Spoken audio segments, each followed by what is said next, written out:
Yo, what's up bro? Balik lagi di Oke Kelvin. Video kali ini aku mau lanjut lagi guys, kasusnya Vina lagi. Dan mudah-mudahan hari ini kalian dalam keadaan baik-baik saja ya guys ya. Ini ada sebuah video guys. Videonya adalah saksi kunci kasusnya Vina mendadak hilang katanya tanpa kabar. Nih si anak sempat keceplosan katanya gini guys. Anak dari ini Pak RT ya keceplosan bilang gini nih. Bilang seperti apa? Yuk kita lihat videonya guys. Ketua RT Abdullah Pasren, saksi kasus Vina dan Eki Cirebon, kini menghilang. Abdul Pasren diduga sengaja menutup diri dan menghindar saat ditemui para jurnalis. Adapun Abdul diyakini menampung 5 terpidana kasus Vina untuk beristirahat di rumahnya saat peristiwa pembunuhan terjadi pada 2016 silam. Di sisi lain, anak kandung Pak RT Pasren keceplosan mengungkap cerita pada 2016 silam. Hal itu disampaikan anak Abdul saat rumahnya didatangi awak media. Awalnya jurnalis Abraham Silaban mendatangi rumah Abdul Pasren dan meminta izin untuk menggali keterangan dari Abdul Pasren. Namun seorang perempuan yang mengaku sebagai anak Abdul Pasren itu menyebut sang ketua RT sedang tidak ada di rumah. Perempuan itu meminta awak media untuk menanyakan kasus Vina Cirebon langsung ke Polres Cirebon. Ia juga melanjutkan jika pihaknya tidak bisa memberikan keterangan apapun dalam kasus pembunuhan Vina dan Eki. Tapi Abraham Silaban, jurnalis yang mendatangi rumah PRT tidak menyerah begitu saja. Ia lalu menanyakan terkait pengakuan 5 terpidana kasus Vina Cirebon yang mengaku nongkrong di rumah ketua RT saat malam tewasnya Vina dan Eki. Anak Pak RT nampaknya keceplosan mengungkap kejadian 8 tahun lalu. Terkait itu anak Pak RT mengisyaratkan mengetahui malam tewasnya Vina. Ia membantah para tersangka nongkrong di rumahnya. Tidak lama, ia meminta maaf karena tidak bisa berbicara banyak soal kasus Vina. Menurut pendapat kalian gimana nih? Waduh, keceplosan kan? Aku sih curiga banget nih, Pak RT ini ada sangkut pautnya dengan kasus ini guys. Pasti dia menerima suap atau mungkin adalah pelaku. Jangan-jangan anak Pak RT lah pelaku yang sebenarnya guys. Nah ini yang nampidana ini adalah jebakan guys. Mereka dijebak sama anak PRT nih ya, dikasih minuman sama Pak RT anaknya si Kavi ini supaya si nampidana ini jadi pelaku yang sebenarnya gitu ya. Ini ada sebuah video lagi guys. Dan pertanyaan saya adalah, selama peristiwa ini nih rame nih gonjang anjing, pernahkah dari pemerintahan setempat di sini datang menanyakan ke Pak RW, misalnya wali kota, camat, kepala kelurahan, pernah nggak? Belum pernah. Ya datang ke sini gitu loh. Ini sebenarnya apa sih yang terjadi gitu, pernah nggak? Malah seingat saya tuh waktu si Saka Tatal mau bebas itu Pak Haji, dari pengadilan, beliau kan minta tanda tangan saya. Nah, bahkan beliau sedikit bercanda, Pak RW malu nggak kalau warganya terbebas dari kasus Vina? Loh, kenapa saya harus takut? Siapa yang bertanya itu? Pak itu yang dari pengadilan meminta tanda tangan saya. Oh iya. Kenapa saya harus malu? Ini Pak RW siap? Ya siap kata saya. Apalagi ini udah jelas-jelas warga saya itu difitnah katanya. Oh bisa difitnah Pak RW? Ya saya tahu persis karakter mereka. Dan menurut saya nggak akan mungkin Pak, warga saya bahkan itu masih ada saudara saya. Bahkan saya sempat nangis waktu itu karena nggak percaya warga saya ada yang terbebas, yaitu si Saka.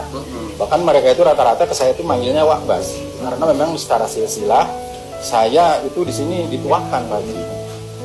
Nah kemudian saya bahkan menantang ke yang dari pengadilan mau bebasin Saka Tatal tuh, Pak, kalau memang warga saya benar-benar mau bisa dibebaskan dengan catatan harus ada tanda tangan warga sekampung Karya Bakti, saya sendiri yang akan berjalan tiap rumah. Saya tanggung jawab, tidak akan minta bantuan siapapun. Yang penting warga saya yang ada di lapas itu semua terbebas. Karena secara pribadi saya nggak yakin bahwa anak-anak saya itu melakukan hal yang biadab dan bahkan di luar kemanusiaan. Tapi warga Bapak nanti bisa bebas dengan tanda tangan. Amin. Tanda tangan dari Mahkamah Agung. Amin, amin. Jadi Bapak ini yakin warga Bapak tidak bersalah? Yakin, saya yakin-yakinnya. Saya tidak percaya kalau warga saya melakukan. Kenapa pada waktu itu pada takut? Yang nggak tahu, saya waktu itu kebenaran kan tidak dilibatkan Pak Haji. Karena saya memang tidak jadi pengurus, kemudian Bahkan saya pun setelah saya maju lagi di 2017, beberapa hari setelah saya dilantik jadi RW, saya izin ke orang tuanya. Pak Sanos, Pak Muran, Bu Haji Jati, saya izin ingin bertemu dengan mereka, meyakinkan hati saya. Yang saya harapkan, kalau memang benar-benar orang-orang yang ahlinya, bidangnya di bidang ini bisa percaya dengan kesaksian-kesaksian yang sudah jujur, mudah-mudahan warga saya, saudara saya bisa dibebaskan. Nah, ini baru RW yang baik ya guys. Nggak seperti RT, mantan RT itu yang menghilang. Itu berarti kan dia pelaku ya. Kalau orang yang benar, yang jujur tanpa kebohongan nggak akan menghilang seperti itu guys. Begitu juga dengan Aib dan Mel ya, menghilang tanpa jejak dan masih hidup atau masih udah di dunia lain gitu ya. Ini ada sebab itu lagi guys. Waktu itu saya nggak jadi RW ya, cuma mereka manggil saya masih RW. Pak RW dengar enggak? Itu anak-anak di sini ditangkap sama polisi. Siapa? Jaya, Eko, kemudian Dirman, kemudian Adi katanya gitu. Terus si Sandi, Saka Tatal. Kenapa? Terlibat geng motor katanya. Astagfirullahaladzim, masa iya sih? Mereka terlibat geng motor, kata saya kan gitu. Saya ya jujur nggak percaya, bukan setengah nggak percaya, saya nggak percaya. Nah itu sebatas itu saya tahu. Waktu malam pas melekan ada warga hajatan, lek-lekan kata orang sini mah gitu. Jadi saya tahu pas saat lek-lekan itu, kalau kronologis penangkapan atau dibawanya jam berapa, hari apa, jujur saya nggak tahu. Memang saat itu saya nggak menjabat jadi pengurus RW. Nah.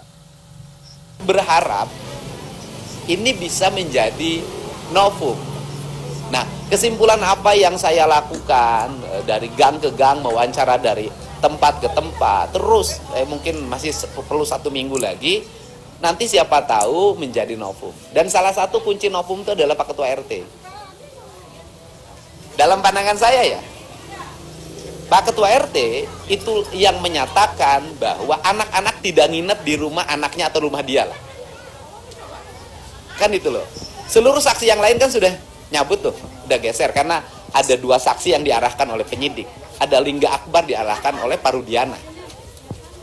Nah, Pak RT, tinggal Pak RT saja nih. Nah, dan Pak RT hari ini sulit banget saya temuin. Nih, saya tetangga ya, sulit ya? Ini anak bapaknya Pak Sudirman, sulit. Lah, tapi suatu saat pasti ketemu. Nah, kalau nanti misalnya, kalau Pak RT kekeh, kalau sudah selesai, ya udah kita uji deh. Pernyataan mana sih yang benar? Biar kita juga tahu dong. Pernyataan Pramudia, pernyataan Teguh, gitu loh. Dan yang lainnya termasuk pernyataan para terpidana atau pernyataan Pak RT. Kan gampang menurut saya ya. Kondisinya pada itu pakaiannya gimana? Waktu itu pakaiannya Vina itu karena dulu itu seingat saya Aku malas nonton ini guys, karena dia itu benar-benar kayak saksi bayaran kali ya. Banyak kebohongannya, banyak apa ya, di statement di TV ini dia yang bilang ini, di TV yang media yang ini dia bilang ini, beda-beda gitu guys. Jadi males aku nonton yang si ini. Aku curiga nih wajah-wajah kebohongan, tuh lihat matanya juga ke atas, wajah-wajah kebohongan guys ini orang ya. Ini dia bukan orang ini, kayak dia kayak suruhan atau pengen terkenal aja nih orang, kayak kesuruhan sih, kayak bukan terkenal sih, kayak pengen ada yang nyuruh gitu ya supaya statementnya makin kasusnya ceritanya makin buyar gitu guys. Menurut pendapat kalian gimana nih? Kenapa Pak RT nggak diseret aja gitu ya? Disuruh keluar gitu, didok-doknya, digerebek gitu ya?